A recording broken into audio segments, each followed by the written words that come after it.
Good morning मित्रों, बायोलाइफ biology में आप सबका स्वागत है। आज हम पढ़ने वाले हैं सीड के एडवांटेज और सीड वायबिलिटी और जो हाइब्रिड वैरायटी है सीड की वो पढ़ने वाले हैं। उसके बाद हमारा लास्ट टॉपिक आज चैप्टर नंबर 2 में सेक्सुअल रिप्रोडक्शन इन प्लांट के बारे में मैं बात कर रहा हूँ। उसके अंदर लास्ट टॉपिक 2.5 एपोमिक्सिस मतलब हमारा पार्थिनोजेनेसिस मतलब क्या है, और पॉली एम्ब्रियोजेनेसिस मतलब पॉली एम्ब्रियो, जिस भी प्लांट के अंदर एक से ज्यादा एम्ब्रियो प्रेजेंट है वैसे प्लांट के बारे में मैं बात करनी है। उसके बाद हम सीड के एडवांटेज पढ़ने वाले हैं। फार्मर एग्रीकल्चर लेवल पे जो सीड होता है वो किस तरह से यूज करते हैं। उसके बाद सीड की वायबिलिटी मतलब वो कितने दिन, सीड का जो लाइफ स्पान होता है वो कितने दिन होता है, वो कितने दिन जर्मिनेट होने की कैपेसिटी कैपेबल है।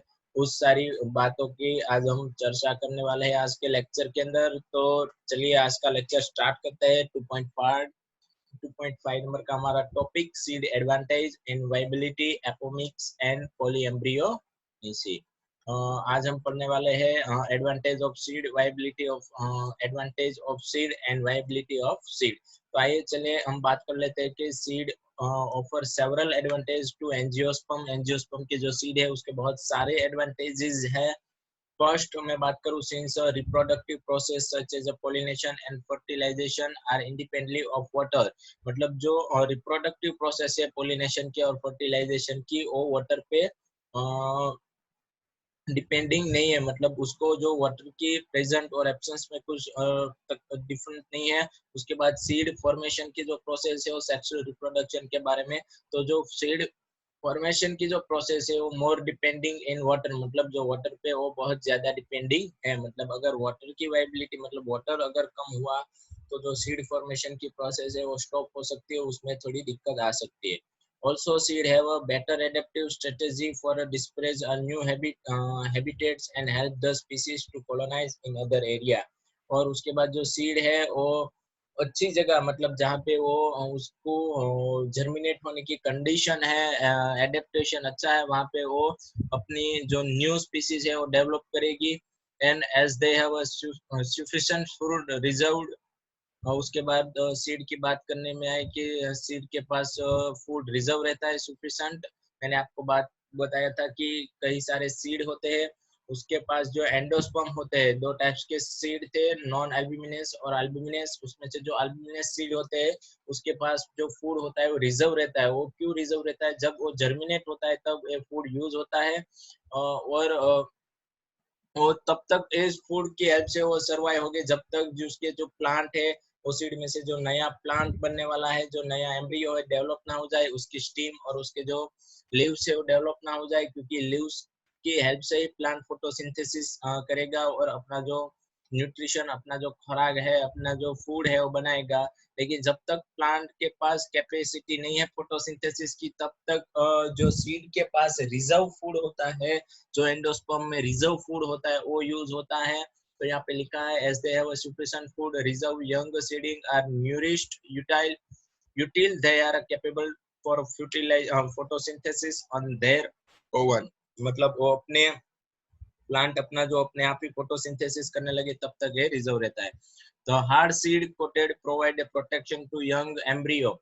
जो हमारा एम्ब्रियो होता है, यंग एम्ब्रियो होता है, उसको जो सीड के जो कोट होते हैं मतलब कोटिलिडोन, उसके भी कोटिलिडोन के डिपेंडिंग दो टाइप्स थे सीड के, टू कोटिलिडोन मतलब डाइकोटिलिडोन और मोनोकोटिलिडोन, उसके बारे में आपको पता है। तो the hard seed coated provide protection to the young embryo, being the produce of sexual reproduction they generate new genetic combination leading to variation।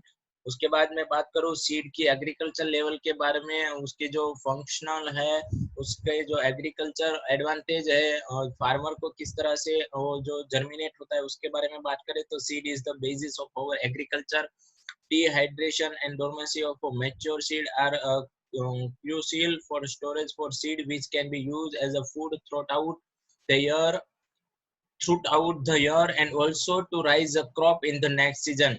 आपको मैं बात बता दूं कि जब सीड डोरमेंसी कंडीशन में चला जाता है, डिहाइड्रेट हो जाता है, मेच्योर हो जाता है सीड, तब उसके अंदर फूड रिजर्व रहता है और उस फूड और उस सीड को जो फार्मर होते हैं वो नेक्स्ट सीजन के अंदर बोने के लिए, मतलब नेक्स्ट सीजन के अंदर नए प्लांट जर्मिनेट करने के लिए इस सीड का यूज करते हैं, मतलब उसको स्टोरेज करते हैं। Can you imagine agriculture is the absence of seed in or the presence of seed which germinate strategy away soon after the formation of can not be store. हमें पता है कि सीड के बिना जो एग्रीकल्चर है वो पॉसिबल नहीं है, और जो सीड प्रेजेंट है तो उसकी वजह से हम बहुत अच्छी से एग्रीकल्चर, मतलब बहुत वेरियस वैरायटी के जो प्लांट्स है उसे हम जर्मिनेट करवा सकते हैं।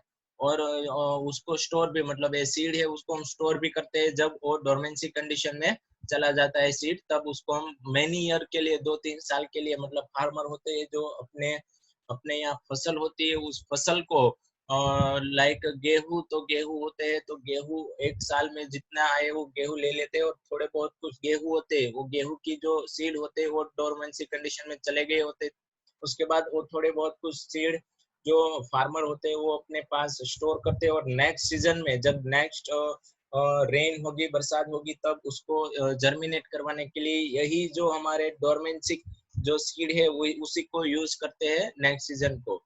तो मतलब एग्रीकल्चर लेवल पे हमारे जो सीड्स है उसकी बहुत बड़ी फंक्शनल है यहाँ पे। हम हर बार देखते हैं ऐसे ही इजी लैंग्वेज में कि भाई सीड के एडवांटेज देखे तो एडवांटेजेस देखते हैं तो reproductive process like pollination and fermentation A water पर डिपेंडिंग है।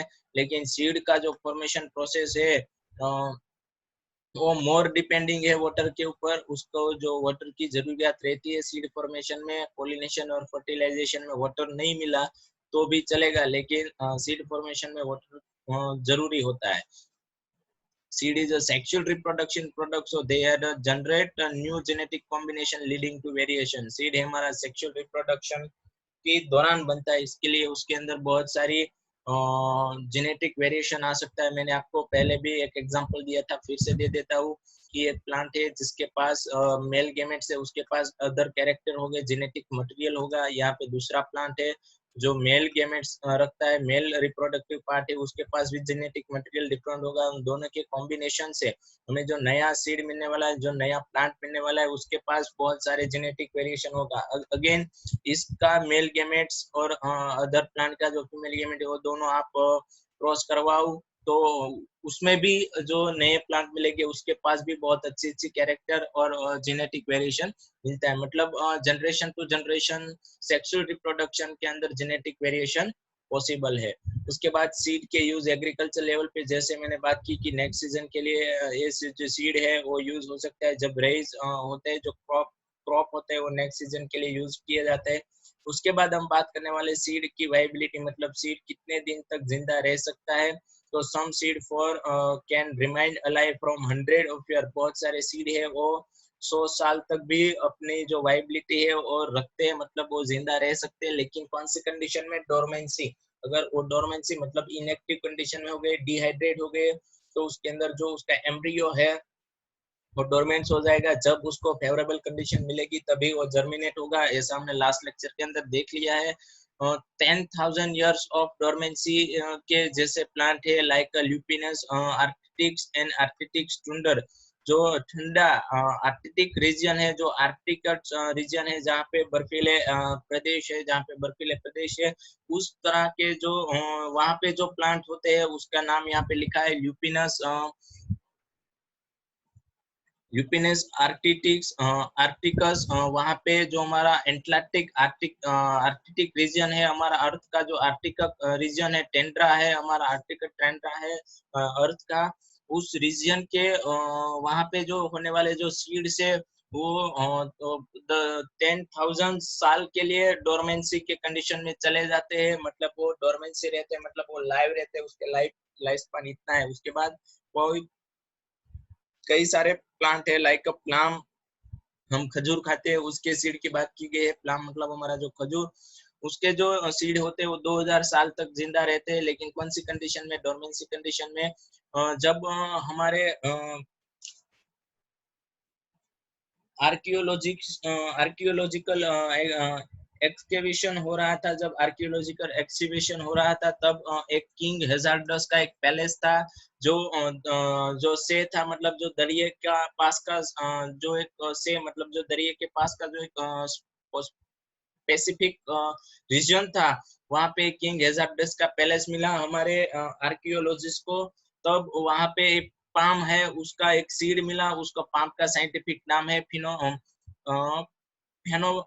फेनोनिक्स डेक्टिलिया फिरा। ये हमारा प्लाम का साइंटिफिक नेम है। ये जो हमारा जो प्लाम का जो सीड है, वो सीड है प्लाम का, वो हमारा किंग हेजार्डस के जो है वहां से मिला। वो करीब 2000 साल पुराना था। 2000 साल से वहां पे वो दफन हो गया था वो सीड, फिर भी वो लाइव था। उसकी जो कंडीशन, उसको जब जर्मिनेशन कंडीशन, फेवरेबल कंडीशन मिली, तब वो जर्मिनेट हो सका।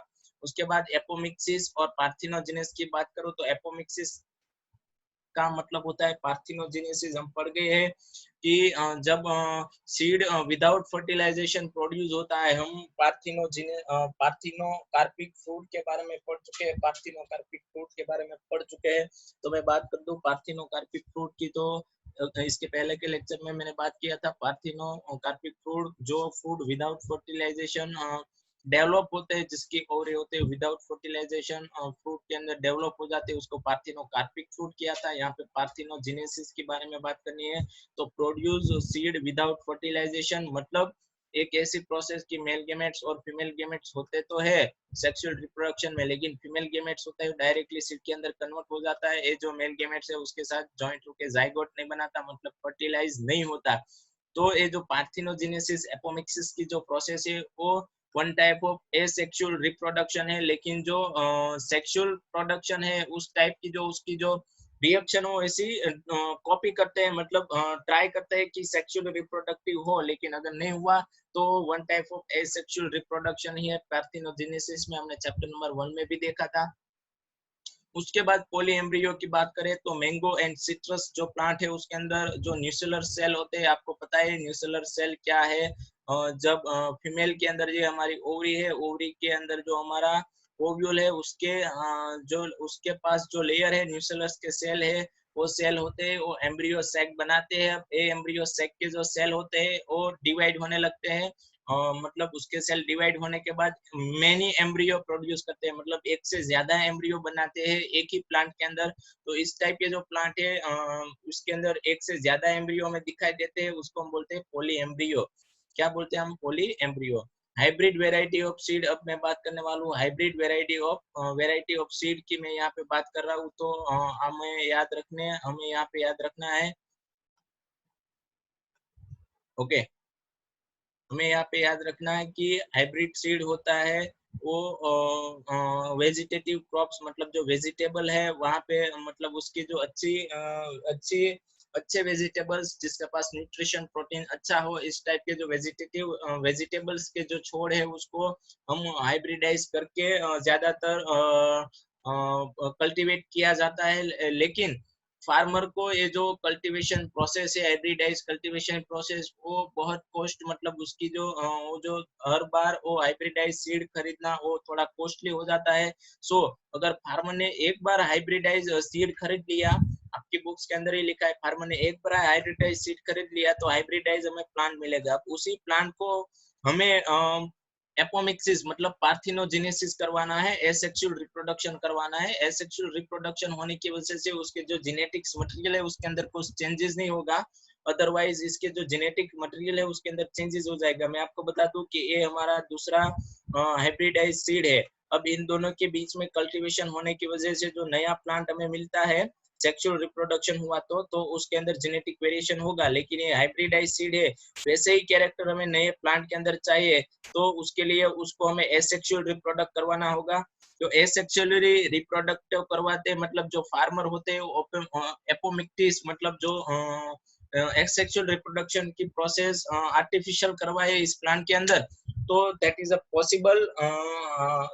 a possible to genetic character are no change and stable in our plant। मतलब जो हमारा प्लांट था हाइब्रिडाइज, मतलब फार्मर को एक ही बार हाइब्रिडाइज सीड लेना पड़ेगा, उसके बाद वो आर्टिफिशियल हाइब्रिडाइज करवा सकता है, मतलब जो एसेक्सुअल रिप्रोडक्शन करवा सकता है। हमने उसके पहले भी इमिस्कुलेशन एंड बैगिंग की प्रोसेस देखी है इसके पहले लेक्चर में, वैसा ही मतलब अब जो पोस्ट होती है उसको, जो फार्मर को जो नए हाइब्रिडाइज बीज लेने की हाई लगती है, मतलब उसकी कॉस्टली वो होते हैं, उसके बहुत सारे रुपए जो थे वो देते हैं, क्योंकि लैब के अंदर हाइब्रिडाइज जो सीड होते हैं वो बनाना थोड़ा मुश्किल है, क्योंकि स्पेसिफिक कैरेक्टर वाले जो प्लांट्स होते हैं उन दोनों को बीच में कल्टीवेशन करवाने के मतलब सेग्रीगेशन करवाने के बाद अच्छे से जो कैरेक्टर वाले जो जीन्स होते हैं उसको इकट्ठा करने के बाद ही हमारे सीड बनाए गए होते हैं। मतलब उसकी कॉस्ट हाई होती है, लेकिन फार्मर को इस कॉस्ट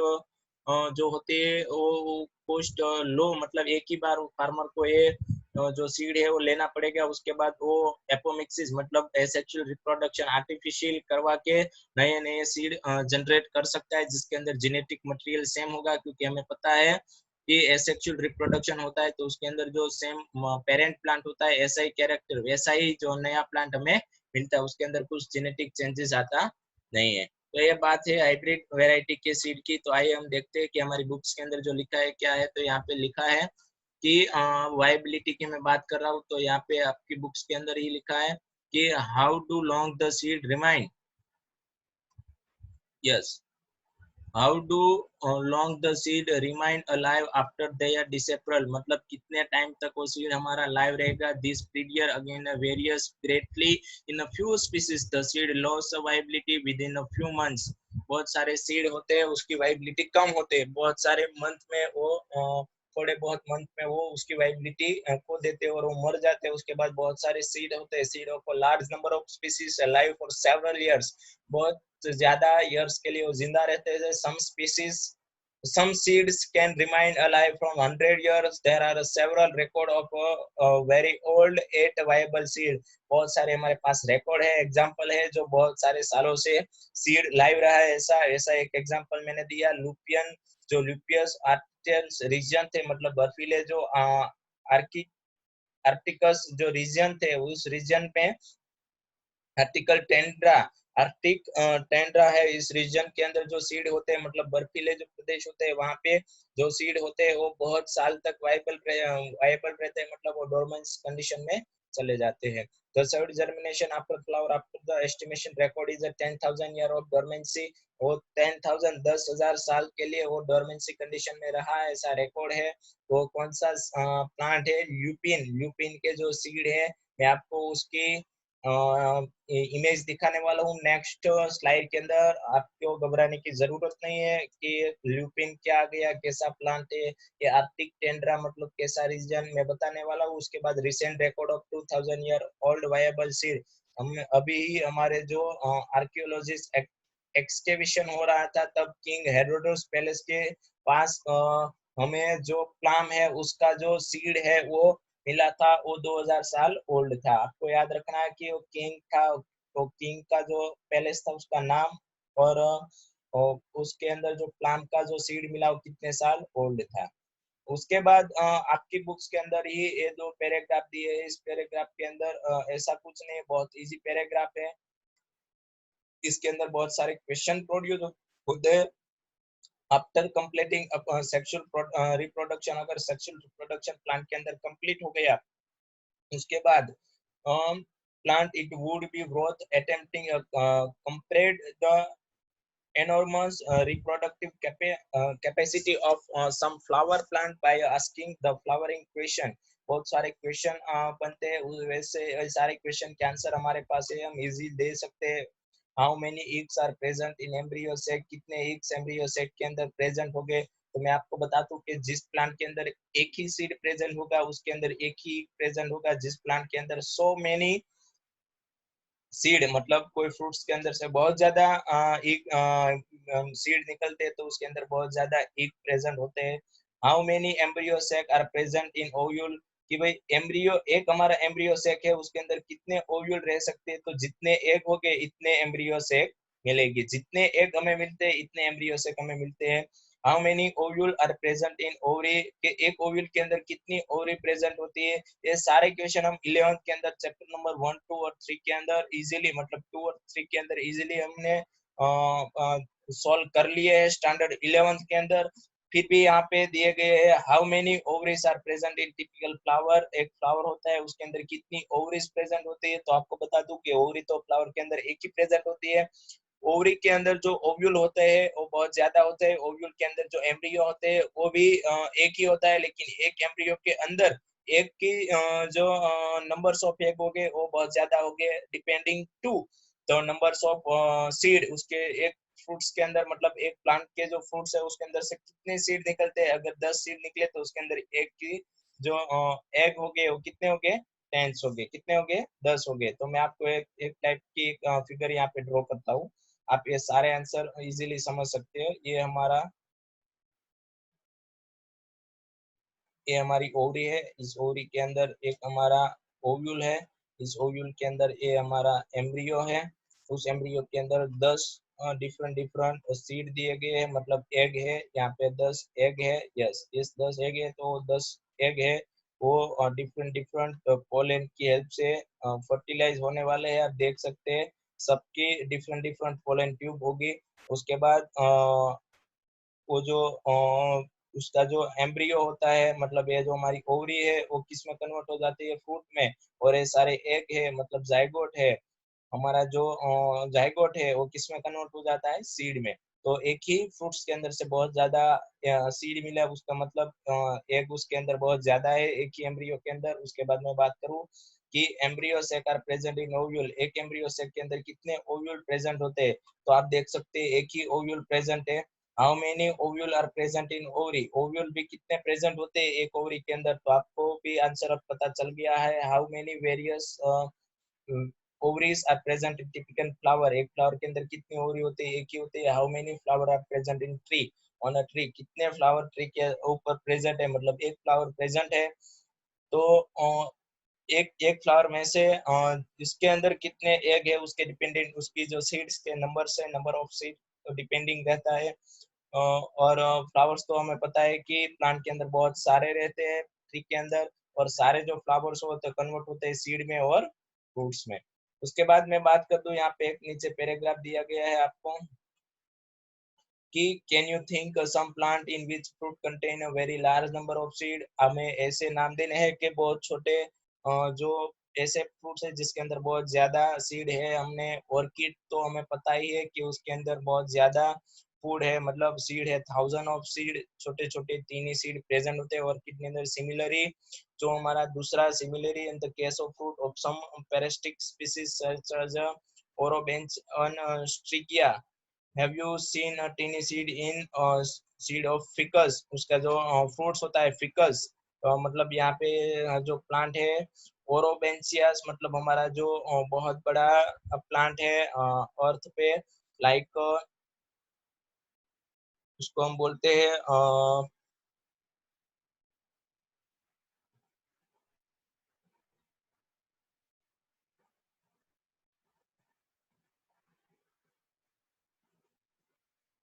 यस, उसको हम बोलते हैं उस सीड को हम बोलते हैं उस जो प्लांट है उसको हमने नाम दिया है बनियान ट्री, उसको हमने नाम दिया है बनियान ट्री। बनियान ट्री के अंदर जो सीड्स आते हैं वो सीड्स के अंदर एक ही सीड के अंदर सॉरी एक ही फ्रूट्स के अंदर बहुत सारे छोटे छोटे ट्री सीड्स होते हैं, और एक ही सीड होता है वो बहुत बड़ा प्लांट बनाने के लिए कैपेबल है। मतलब आप सोच सकते हैं कि ये सारी मैकेनिज्म है कितनी इंटरेस्टिंग है। How many large tree of ficus, उस फिकस में से कितना बड़ा, मतलब उस फिकस में से कितना बड़ा ट्री डेवलप होने वाला है वो भी आप समझ सकते हैं। How many billions of seed does each ficus tree produce, कि इतने तो कितने सारे जो ट्री है वो कितने सीड प्रोड्यूस करते हैं, और हर सीड के अंदर सॉरी हर फ्रूट्स के अंदर कितने सारे सीड प्रेजेंट होते हैं।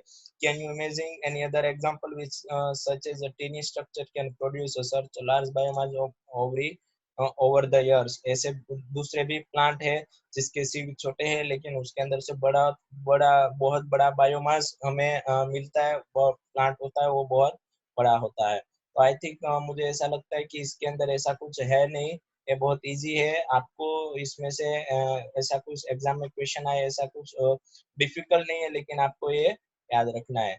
उसके बाद की नेक्स्ट टॉपिक की मैं बात करता हूँ, तो नेक्स्ट टॉपिक है हमारा, ये मैंने बात की थी कि मैं आपको बताने वाला हूँ कि ल्यूपियन के जो सीड होते हैं वो किस तरह से होते हैं। तो आप यहाँ पे देख सकते हैं कि ये जो सीड है ल्यूपियन के वेरी स्ट्रॉन्ग होते हैं और बहुत सालों तक ये डोरमेंसी कंडीशन में रहते हैं। और ये इसका प्लांट है, ल्यूपियन ट्री ये उसका प्लांट है जिसमें से ये सीड बनते हैं। तो आई होप कि आपको ये देखने के बाद ही इसका जो आउटर लेयर है वो भी बहुत स्ट्रॉन्ग लाइक पत्थर जैसा है उसका आउटर लेयर। और ये हमारा है वो जर्मिनेशन स्पोर है, ये हमारा जर्मिनेशन स्पोर है। यहाँ से अगर आप जर्मिनेट कराए तो नया प्लांट बाहर आएगा। उसके बाद मैं आपको बात करने वाला हूँ नेक्स्ट जो हमारा प्लाम ट्री के बारे में थी। तो ये हमारा रीजन है बर्फीले प्रदेश। उसको हमने बोला था कि उस टाइप के रीजन्स को हमने नाम दिया है एर्टिक टेंड्रा। जो एर्टिक टेंड्रा है मतलब ऐसे बर्फीले रीजन है वहां पे ये जो हमारा सीड था लूमियन इस टाइप का जो सीड है वो होता है। ये हमारा किंग हेजार्डस का जो पैलेस था वो है। और वहां से इस टाइप के जो प्लाम है, प्लाम मतलब खजूर, खजूर के जो सीड है हमें मिले हैं। आई होप कि आपको ये सब देखने के बाद आपके जो क्वेश्चन और डिफिकल्टी है वो सॉल्व हो सकती है। नेक्स्ट हम स्लाइड के अंदर देखने वाले हैं एपोमिक्सिस एंड पॉलीएम्ब्रियोजेनेसी। तो आइए देखते हैं पॉलीएम्ब्रियोनी।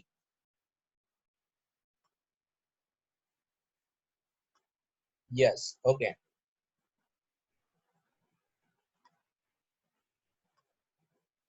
एपोमिक्सिस मतलब some species of asteraceae and grass. बहुत सारे घास की स्पीसीज ऐसी होती है कि उसके जो सीड होते हैं विदाउट फर्टिलाइजेशन डेवलप होते हैं। एग्जांपल उसको हम बोलते हैं एपोमिक्सिस मतलब पार्थिनोजेनेसिस। यहाँ पे लिखा है कि what is a food production without fertilization call is a parthenocarpic fruit. उसको हमने दिया है नाम parthenocarpic fruit.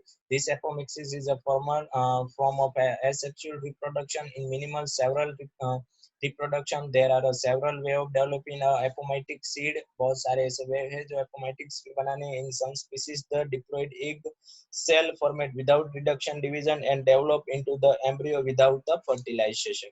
More than many citrus and mango जो plant है उसके अंदर variety some of the nuclear cells surrounding the embryo sac start dividing from protrudes into the embryo sac and develop into the embryos। मतलब एक embryo sac में से बहुत सारे एम्ब्रियोस बन जाते हैं। तो एक से ज्यादा एम्ब्रियोस प्रेजेंट है। ऐसे जो हमारे सीड्स ऐसे जो प्लांट है वो है सिट्रस एंड मैंगो। इस कंडीशन को हमने नाम दिया है poly embryos. In such species each ovule contain many embryo. ऐसे ऐसी स्पीसीज जिसके पास ओव्यूल एक होता है। तो आपका क्वेश्चन इसके पहले हमने वो बहुत सारे क्वेश्चन डिस्कस किए उसके अंदर हमें पूछा गया था कि प्लांट के अंदर एक से ज्यादा एम्ब्रियो पॉसिबल है। तो हाँ उसके अंदर एक से ज्यादा एम्ब्रियो पॉसिबल है मतलब एक ओव्यूल के अंदर बहुत सारे एम्ब्रियोस प्रेजेंट होते हैं। occurrence of more than the one embryo in a seed referred to as a polyembryos। उसको हम बोलते हैं polyembryos।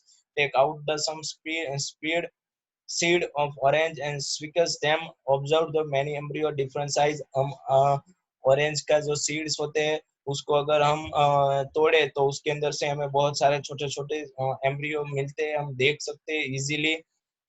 ऐसे सिट्रस और मैंगो का भी होता है। तो ये नेचुरल एपोमेटिक एम्ब्रियोजेनेसिस है, आप इजीली याद रख सकते हैं, उसमें कुछ डिफिकल्ट नहीं है। 2-3 मार्क्स में और एमसीक्यू इसमें से निकलते हैं, एमसीक्यू इसमें से निकलते हैं। उसके बाद की मैं बात करूं आपको,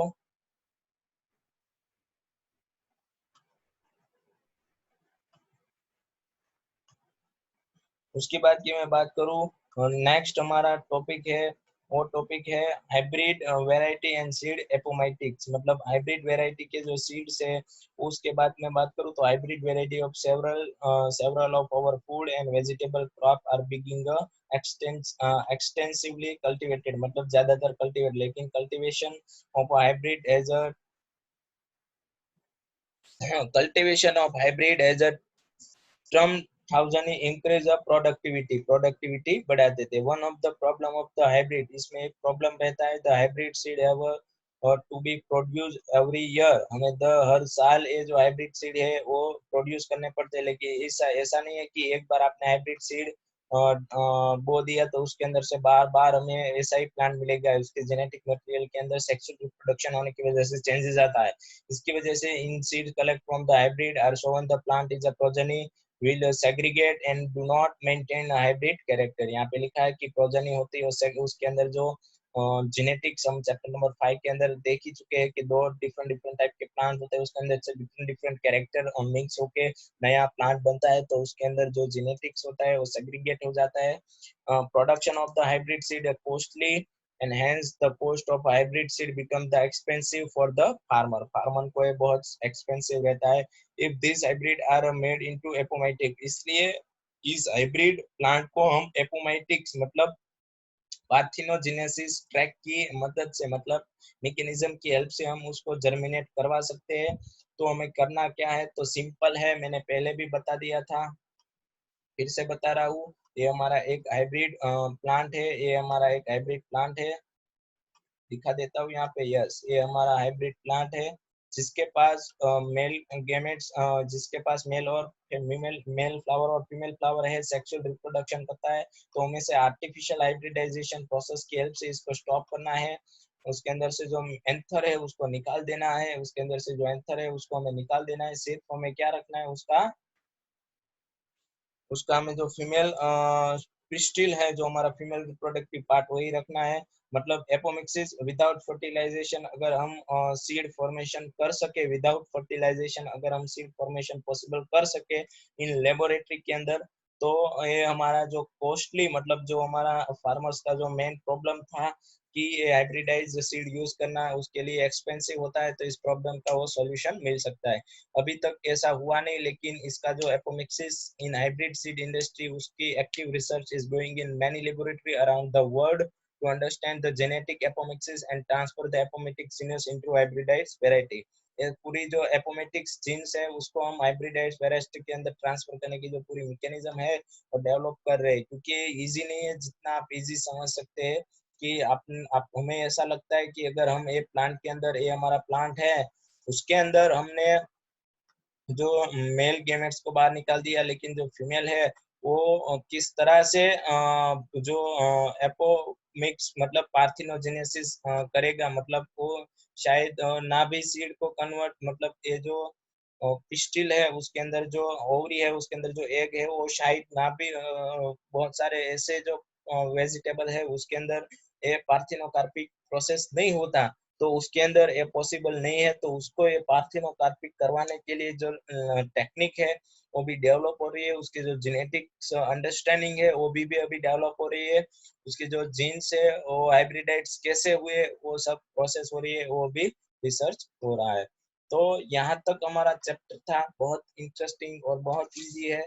पूरी सेक्सुअल रिप्रोडक्शन की बात कर दी है, फ्लावरिंग प्लांट के अंदर एक भी पॉइंट छूटा नहीं है, आपको पूरी की पूरी थियरी याद रखनी है। यहाँ पे हमारा चैप्टर खत्म होता है। नेक्स्ट हम चैप्टर नंबर 3 स्टार्ट करने वाले हैं, जिसके अंदर ह्यूमन रिप्रोडक्टिव सिस्टम पढ़ने वाले हैं, और ह्यूमन रिप्रोडक्टिव सिस्टम के अंदर ही सेक्सुअल रिप्रोडक्शन ही पढ़ने वाले हैं कि मेल के अंदर रिप्रोडक्टिव सिस्टम किस तरह की होती है, फीमेल के अंदर किस तरह से होती है, उसके गेमेटोजेनेसिस, गेमेट कैसे बनते हैं, वो गेमेट ट्रांसफर कैसे होते हैं, वो सारी जो प्रोसेस हो गेमेट्स फीमेल के अंदर कैसे बनते हैं, फर्मेंटेशन कैसे होते हैं, पोस्ट फर्टिलाइजेशन इवेंट क्या है, वो सारी हमें प्रोसेस है वो हमें पढ़नी है। तो हम नेक्स्ट लेक्चर में चैप्टर नंबर 3 है वो स्टार्ट करने वाले हैं। थैंक